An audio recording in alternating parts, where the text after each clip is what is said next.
لا يزال الخير حيا لا يزال إن في الدنيا سلاما وظلال. آج کل کے جو مزار ہیں اس کے بارے میں کچھ تفصیلی بات ارشاد فرما دیں. صحیح حدیث ہے بالکل کہ آپ صلی اللہ علیہ وسلم نے قبر کو ایک بالش اونچا کرنے سے منع کیا اور قبر کو پکا کرنے سے بھی منع کیا. جب نبی کی صریح اور صحیح حدیث آ گئی ہے تو بحث ختم. چاروں ائمہ کے نزدیک، چاروں فقہا کے نزدیک اور تمام مکاتب فکر کے نزدیک قبروں کو پکا کرنا، ان کو اونچا کرنا یہ حرام ہے، گناہ کبیرہ ہے. عیسائیوں سے عبرت حاصل کرو، امریکہ اور UK کے قبرستان جا کے دیکھو، ان میں کوئی آپ کو ڈبل منزلہ قبروں پہ عمارتیں نظر. اہل کتاب میں بعض چیزیں اچھی رہ گئی ہیں کیونکہ یہ اہل کتاب میں بھی یہی تھا کہ قبر کو پکا کرنے کی اجازت نہیں، تو وہ لوگ اس پر عمل کر رہے ہیں. آپ دیکھو امریکہ اور لندن کے قبرستانوں کا یوٹیوب پہ وزٹ کرو تو آپ کو سادہ قبریں نظر آئیں گی، اور پاکستان لکھو گے تو آپ کو قبر کم اور وہ کوئی بلڈنگ زیادہ نظر آئے گی وہ، اور اس میں بعض دفعہ مردہ بھی نہیں ہوتا اندر، اور بعض دفعہ آدمی نہیں ہوتا، پتہ نہیں کون ہوتا ہے. کوئی چرسی ہیروئن چی مرتا ہے اس کی قبر پہ بنا لیتے ہیں عجیب عجیب. میں بھی تھائی لینڈ سے ہو کر آیا ہوں نا، وہاں میں نے بت پرستی دیکھی تو بتوں کے بارے میں وہم ہے کہ یہ یوں کر دے گا، یہ یوں کر دے گا. تو مجھے خیال ہوا کہ جیسے ان کے پاس ان بتوں کے برحق ہونے کی کوئی دلیل نہیں ہے، توہمات ہیں، ایسے ہی ہمارے پاس مزار پرستی اور ان روحانی ٹوپی ڈراموں کے برحق ہونے کی کوئی دلیل نہیں ہے، صرف توہمات ہیں. وہ توہمات کیا ہیں؟ ہندوؤں کا نتیجہ ہے کہ ہم نے فلاں بھگوان کی منت مانی تھی، ہمارا فلاں کام ہو گیا تھا. بعض دفعہ کام ہو بھی جاتا ہے نا، تو ان کے پاس ایسے کچھ واقعات ہوتے ہیں، وہ واقعات لوگوں کو سناتے ہیں، لوگ یقین کر لیتے ہیں. ہمارے ہاں بھی جو روحانی ٹوپی ڈرامے مارکیٹ میں چل رہے ہیں، ان کے پاس بھی واقعات کی ایک فہرست ہوتی ہے. فلاں آیا تھا، میں نے فلاں وظیفہ بتایا تھا، اس کا فلاں کام ہو گیا تھا. تو اللہ نے بھگوان کے جو پتھروں کے بنے ہوئے بت ہیں ان کے باطل ہونے کی دلیل میں یہ نہیں کہا کہ ان سے تم نے فلاں موقع پہ مدد مانگی تھی اور کام ہو گیا تھا، بلکہ اللہ نے کہا کہ تم کتنی چیزیں ان سے مانگتے ہو وہ پوری نہیں ہوتی. ایک دلیل یہ دی، الہم ارجل یمشون بہا، کیا ان کے پاؤں ہیں جس سے چل سکتے ہیں؟ یعنی اللہ نے بتایا کہ یہ اپنا کام نہیں بنا سکتے تو تمہارا کہاں سے بنائیں گے؟ لہذا جو کام تمہارے ہو گئے وہ انہوں نے نہیں کیے، وہ کس نے کیے ہیں؟ اللہ نے کیے ہیں. اور ان کی وجہ سے نہیں کہ وہ ایسی غریبی میں کچھ کام ہو جاتے ہیں. ایسے ہی روحانی ٹوپی ڈرامے سے کسی کو فائدہ ہو گیا تو یہ مت دیکھو فائدہ ویسے ہی ہونا تھا. ہر آدمی کے مقدر میں بیماری کے بعد موت نہیں ہوتی، بہت سے لوگوں کے میں بیماری کے بعد شفا بھی لکھی ہوتی ہے. تم یہ دیکھو کہ جو اپنے آپ کے کام ٹھیک نہیں کر سکتا وہ تمہارے کام کہاں سے ٹھیک کرے گا. تو قرآن کا طرز یہ ہے کہ ان کے عاجز ہونے کے دلائل دے رہا ہے اور آپ ان کے عاجز ہونے کے دلائل پہ غور نہیں کر رہے. جو کام تکے میں ہو گئے ہیں ان کو ہائی لائٹ کر رہے ہو. مجھے کینسر تھا، میں حضرت جی کے پاس گیا، کینسر ٹھیک ہو گیا ہے. بھائی میری ٹانگ ٹوٹ گئی تھی، میں فلاں کے پاس گیا، ٹانگ جڑ گئی. میرے گدے میں پتھری تھی، انہوں نے پھونک ماری، پتھری نکل گئی. ارے اگر پتھری نکل رہی ہوتی ٹھیک ہے، نکل گئی آپ کی، مانتا ہوں، ان کی پھونک سے نہیں نکلی، ویسے ہی نکلی ہے. ہر ایک کی پتھری نے اندر رہنا نہیں ہوتا. تو یہی وہ توہم پرستی ہے جس کی وجہ سے شرک آیا ہے. فلاں نے بت کے سامنے جھکا تھا، اس کی شادی ہو گئی، اس کے بچہ ہو گیا. فلاں مزار پہ گیا تھا داتا دربار کے، تو دیکھو اس کے اولاد ہو گئی. اس کا مطلب مزاروں سے بھی ہوتا ہے. تو بھائی اگر ایسے ہو رہا ہوتا نا، آپ یہ دیکھو کتنے گئے ہیں ان کو پھر بھی اولاد نہیں ملی، اور کتنے نہیں گئے ہیں پھر بھی ہو گئی اولاد ان کو. تو قرآن کا جو دلائل بیان کرنے کا طرز ہے نا، وہ یہ نہیں ہے کہ ان سے کیا کیا ہو رہا ہے. قرآن کہہ رہے ہیں جو خود عاجز ہیں، تو جو مزار میں پڑے ہوئے ہیں چاہے وہ ولی اللہ ہی کیوں نہ ہو، بھائی وہ تو ہل نہیں سکتے، وہ قبر سے باہر نہیں آ سکتے.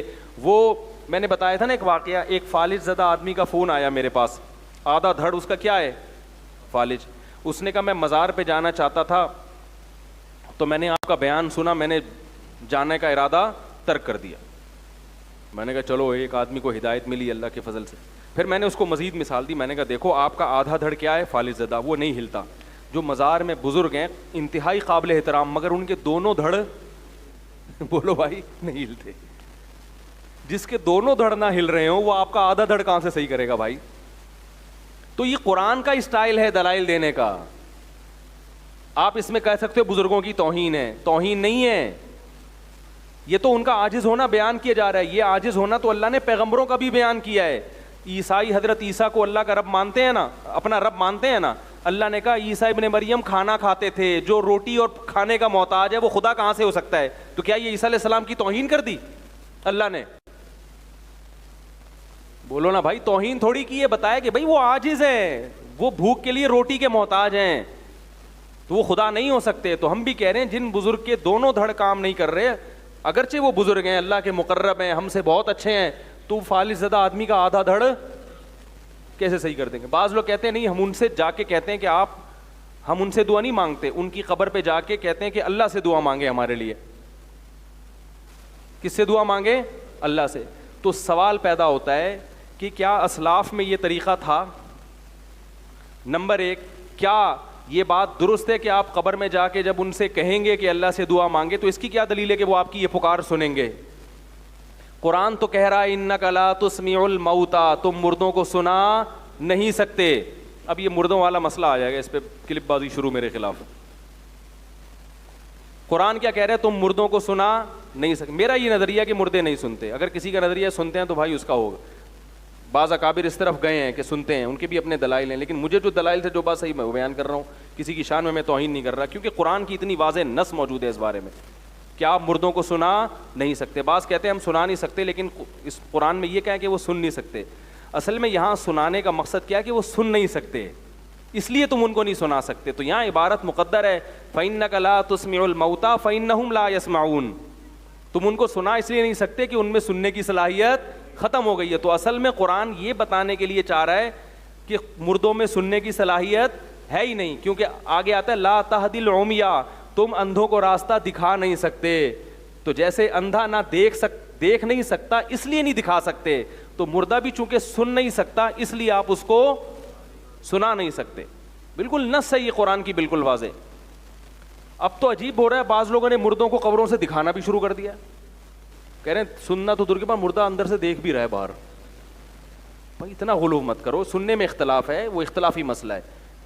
ہاں احادیث میں جہاں سننا ثابت ہے جن مواقع پر, ہم وہاں بھی سننے کے قائل ہیں. جیسے کہ صحیح مسلم کی حدیث ہے کہ جب دفنا کے لوٹتے ہو تو مردہ چپلوں کی آواز سنتا ہے, وہاں ہم قائل ہیں سننے کے, تاکہ قرآن اور حدیث میں کیا ہو جائے, تطبیق ہو جائے. تو پھر دوسری بات یہ, اس سے شرک پھیلتا ہے. اور چلو فرض کیا وہ سنتے بھی ہیں, تو کیا زندہ دنیا میں کم پڑ گئے ہیں جو آپ مردوں کے پاس جا رہے ہو؟ ہیں بھائی, قبر میں جا کے آپ مردوں سے کہہ رہے ہو کہ سنیں, تو کیا زندہ بزرگ دنیا میں نہیں ہے؟ خاص طور پر جب ایک عمل سے بدعت کی تائید ہو رہی ہو اور یہ اسلاف کا طریقہ بھی نہ ہو. اسلاف کا یہ طریقہ نہیں تھا کہ قبروں پہ جا کے وہ یوں کہا کرتے تھے, وہ زندوں سے دعا کی درخواست کرتے تھے. تو جب یہ طریقہ بھی نہیں ہے تو یہ طریقہ بہرحال سنت کے خلاف. اور دوسری بات یہ کہ بعض چیزیں بذات خود جائز ہوتی ہیں مگر وہ ایک ناجائز چیز کا ذریعہ بن رہی ہوتی ہیں, اس لیے منع کر دیا جاتا ہے. یہ چیز شرک نہ بھی ہو تو شرک کا ذریعہ بہرحال ہے, کیونکہ قبر پرستی اسی سے پھیلتی ہے. ہمیں جو قبرستان جانے کا حکم ہے قرآن و سنت میں, وہ عبرت کے لیے. وہ کس کے لیے؟ کہ بھائی آج یہ چلے گئے, کل ہم نے بھی جانا ہے.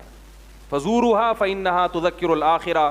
آپ صلی اللہ علیہ وسلم نے فرمایا قبر کی زیارت کرو اس لیے کہ وہ آخرت کو یاد دلاتی ہیں. اس لیے بھائی ان چکروں میں نہیں پڑنا چاہیے, بزرگوں کا احترام کریں, ان کے لیے دعائیں کریں. اور مزاروں پہ, ویسے قبرستان جائیں, مزاروں پہ اسپیشلی نہ جائیں, کیونکہ مزاروں پہ ہلا گلا ہوتا ہے, دھوم دھڑکا ہوتا ہے, تو آپ کے جانے سے مجمع بڑھے گا اور بدعت کی تائید ہوگی. آپ صلی اللہ علیہ وسلم نے فرمایا میرے دنیا سے جانے کے بعد میری قبر کو عیدگاہ مت بنانا. میلے ٹھیلے ہوتے ہیں نا, تو جیسے نبی کی قبر کی حفاظت ضروری ہے کہ عیدگاہ نہ بنایا جائے, ایسے ہی بزرگوں کی قبر کی حفاظت بھی ضروری ہے کہ ان کو عیدگاہ نہ بنائے. کسی نے زیارت کرنی ہے بس جائے, بزرگ کے لیے دعا مانگے اور پتلی گلی سے نکل لے وہاں سے بس.